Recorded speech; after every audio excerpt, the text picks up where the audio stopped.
सब देश काल वस्तु व्यक्ति घटना परिस्थिति आदि में भगवान ही परिपूर्ण है। ये चराचर जगत भगवत स्वरूप है। यही सच्चा भजन है। बिना इस स्थिति को प्राप्त हुए निकुंज में प्रवेश नहीं होता। हरिवंश महाप्रभु कहते हैं जो क्रूर है, पापी हैं, जो संभाषण करने योग्य नहीं है, देखने योग्य नहीं है, वो भी सर्वान वस्तुतया निरीक्ष परम स्वाराध्य बुद्धिर्मम।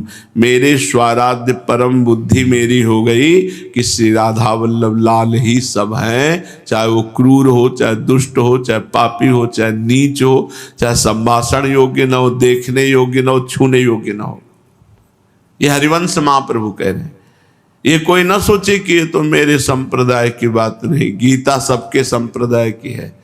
प्रथम सुने भागवत भक्त मुख भगवत वाणी। भगवत वाणी गीता और भागवत जब तक नहीं सुनोगे तब तक निकुंज की बात पहुंचने की समझ में ही नहीं आएगी। सर्वभूत स्थितम, भगवान केवल प्राणियों में ही स्थित हैं ऐसी बात नहीं, अप्राणियों में भी। देखो अपने लोग तो अप्राणी की उपासना करके भगवान की प्राप्ति कर ले। अप्राणी पत्थर, पाषाण, पाषाण की ही तो मूर्ति बनती है। अप्राणी ही तो है पाषाण। कोई प्राणी है क्या? कोई चलता फिरता है क्या? काष्ठ अप्राणी ही तो है, सूखा हुआ काष्ठ। अष्टधातु अप्राणी ही तो है, सोना चांदी ये सब अप्राणी ही तो है। लेकिन इनकी मूर्ति बनाकर भावना की तो भगवान की प्राप्ति हो गई।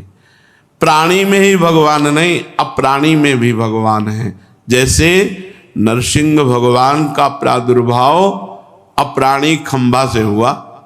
खंभा कोई प्राणी है क्या? जड़ वस्तु है।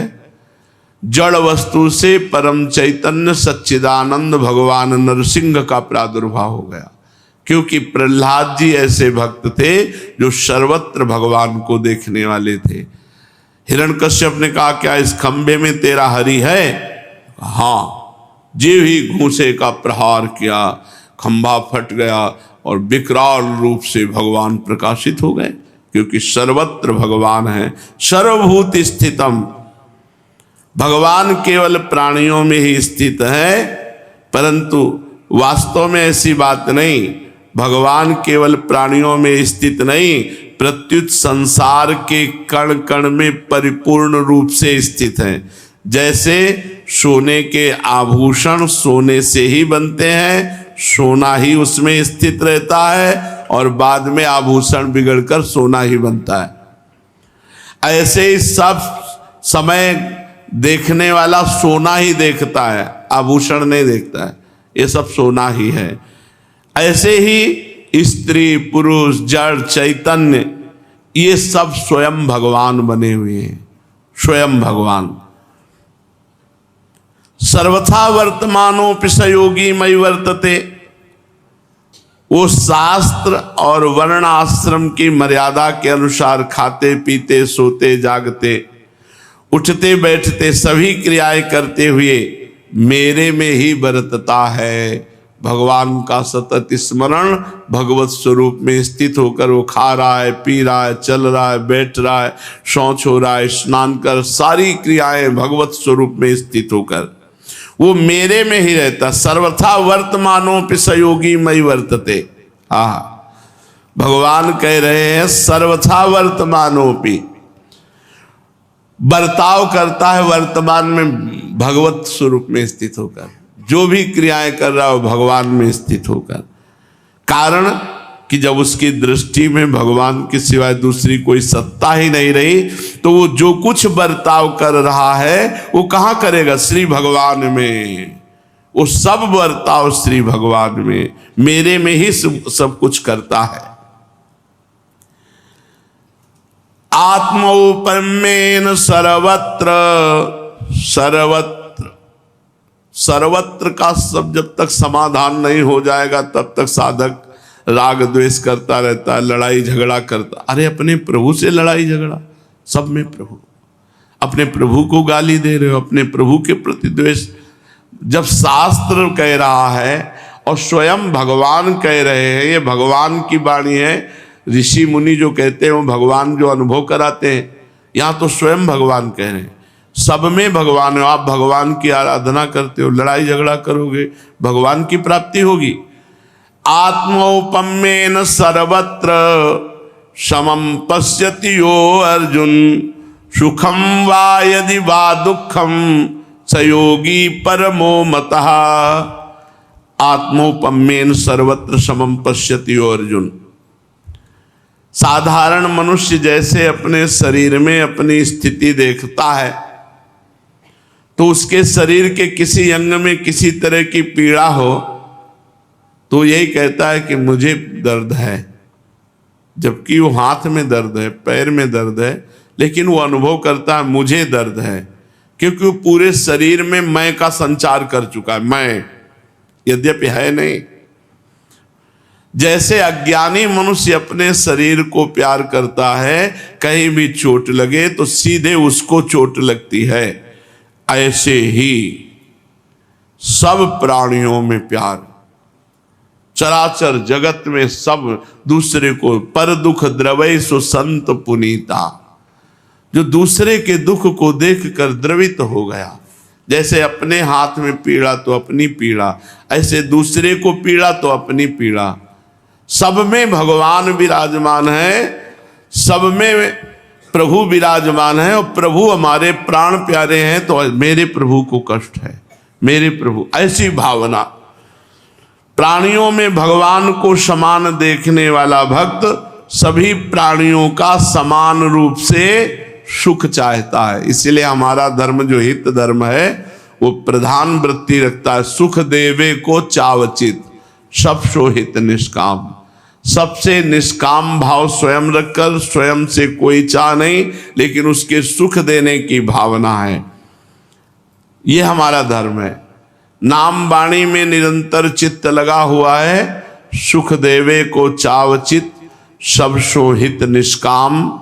या सुधर्म हरिवंश को नाम गिरा विश्राम। या तो नाम जब चल रहा है, या चतुरासी जी चल रही, वाणी जी चल रही है, और व्यवहार में सबको सुख देने की भावना। किसी भी संप्रदाय में किसी भी भाव से यदि जगत से मुक्त होना चाहते हो तो सब में भगवान को देखना है, सबको सुख देने की भावना रखनी है। परहित सरिस धर्म नहीं भाई, दूसरे को सुख देने के बराबर कोई धर्म नहीं है। उसके सामने कोई प्राणी दुखी आ जाए तो उसको ऐसा दुख होता है कि जैसे अपने शरीर में पीड़ा हो। अपने शरीर में पीड़ा हो तो लगता है कैसे दुख दूर करूं।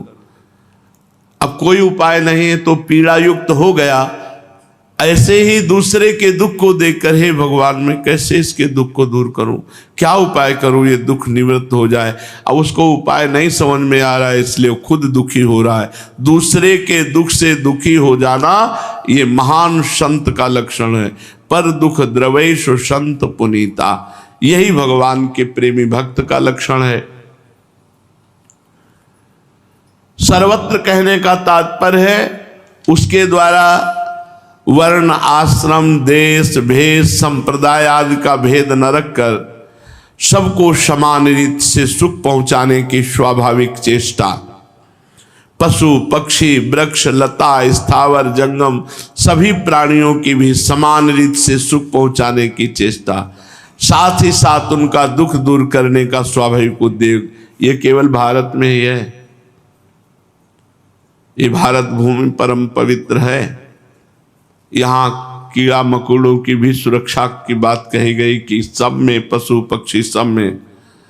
और बाहर तो भक्षण करते हैं, यही आहार करते हैं, पशु पक्षियों का आहार करते हैं, कीड़े मकोड़े का आहार करते हैं। गाय भैंस सुअर कुत्ता पशु कुछ नहीं बच रहा, सब काट काट के खा रहे हैं। ये केवल भारत पवित्र देश है, इसमें जो दूषण आया है ये दूसरे देशों का अनुकरण करने से गंदी बातें आई हैं। नहीं, परम पवित्र महान धार्मिक महान तपस्वियों का देश है भारत। देखो यहाँ क्या उपदेश भगवान अवतार लेकर कह रहे हैं। समस्त प्राणियों को सुख पहुंचाना, चाहे पशु हो, चाहे पक्षी हो, कीट हो, पतिंगा हो, वृक्ष हो, किसी को नहीं कष्ट देना, सबको सुख पहुंचाना। अपने शरीर के अंगों का दुख दूर करने की समान चेष्टा होने पर भी अंगों में जैसे भेद दृष्टि रहती है, रहना भी चाहिए। जैसे हाथ का काम पैर से नहीं किया जा सकता, अगर हाथ को हाथ छू जाए तो हाथ धोने की जरूरत नहीं, लेकिन अगर मलमूत्र के अंगों को छू जाए तो फिर हाथ रज लगा के धोने की आवश्यकता होती है। ऐसे ही हम व्यवहार तो करेंगे सब में भगवत भाव, लेकिन ये व्यवहार इसमें अंतर रहेगा। ऐसा नहीं सब में भगवत दर्शन करना है, पर बर्ताव यथा योग्य करना है। जैसे अपने हाथ से ही अपना हाथ छू जाए तो धोने की जरूरत नहीं, लेकिन अपने ही हाथ से मलमूत्र के द्वार छू जाए तो धोने की आवश्यकता होती। ये परम पवित्र बुद्धि होती है। उसमें ये नहीं देखा जा सकता कि यार ये तो समदर्शी नहीं है क्योंकि ये तो ऐसा बर्ताव करता है। शास्त्र आदेश करता है, तस्मात् शास्त्रम प्रमाणम ते कार्याकार्यो व्यवस्थितो। कार्य और अकार्य की व्यवस्था शास्त्र के अनुसार हो, बिल्कुल पक्का समझ लो। जब तक शास्त्र के अनुसार नहीं चलोगे सिद्ध नहीं हो सकते, भगवत प्राप्त नहीं हो सकते, पक्का। ये हमारा अनुभव है। एक शब्द भी शास्त्र के विरुद्ध अगर जीवन में है तो लड़खड़ा के तुम्हें मुंह भरा गिराएगा, और जब वो छोड़ोगे तब ऊपर चढ़ोगे। स्थिति बाई स्थिति अगर बढ़ना है तो शास्त्र की एक भी आज्ञा का उल्लंघन न हो, संत सदगुरुदेव की एक भी बात का उल्लंघन न हो, तो आप अध्यात्म की ऊंचाई पर चढ़ सकते हो। नहीं खाओ पियो मौज करो, अध्यात्म की ऊंचाई पर चढ़ना कठिन है। ऐसे ही शास्त्र और वर्ण आश्रम की मर्यादा के अनुसार सबके दुख में समान भाव रखते हुए भी स्पर्श अस्पर्श का ख्याल रखकर व्यवहार होना चाहिए। किसी के प्रति किंचन मात्र भी घृणा की संभावना ही नहीं होनी चाहिए। सब में भगवान है। जैसे अपने शरीर के पवित्र पवित्र अंगों की रक्षा करने में, उनको सुख पहुंचाने में कोई कमी नहीं रखते, फिर भी पवित्र और अपवित्र की दृष्टि से जब अपवित्र स्थानों को अपने शरीर के छूते हैं तो पवित्र करते हैं। ऐसे हम व्यवहार में रहें। सुखम व यदि वा दुखम, अपने शरीर की उपमा से दूसरों के सुख दुख में समान रहने का तात्पर्य ये नहीं कि दूसरों के शरीर के किसी अंग में पीड़ा हो जाए तो वह पीड़ा अपने शरीर में भी आ जाए, ऐसा नहीं है। अपने को उसकी पीड़ा का अनुभव होने लगा, कैसे इसका दुख दूर करूं, हे भगवान क्या करूं, ये दुखी है, इसका दुख कैसे निवृत्त करूं। अगर ऐसी क्षमता आ जाए तो भगवान की प्राप्ति, और भगवान की प्राप्ति होने पर ऐसी क्षमता आ जाती है।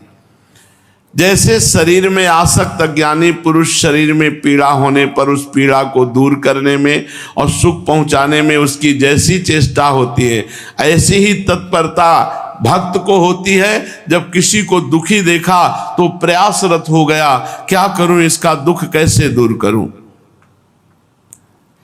श्री भगवान कहते हैं निरंतर भगवान का सुमिरन करते हुए सब में भगवान को देखो, सबको भगवान में देखो, और सबसे व्यवहार ऐसा करो कि हमारे द्वारा सुख पहुंचे, किसी को दुख ना पहुंचे।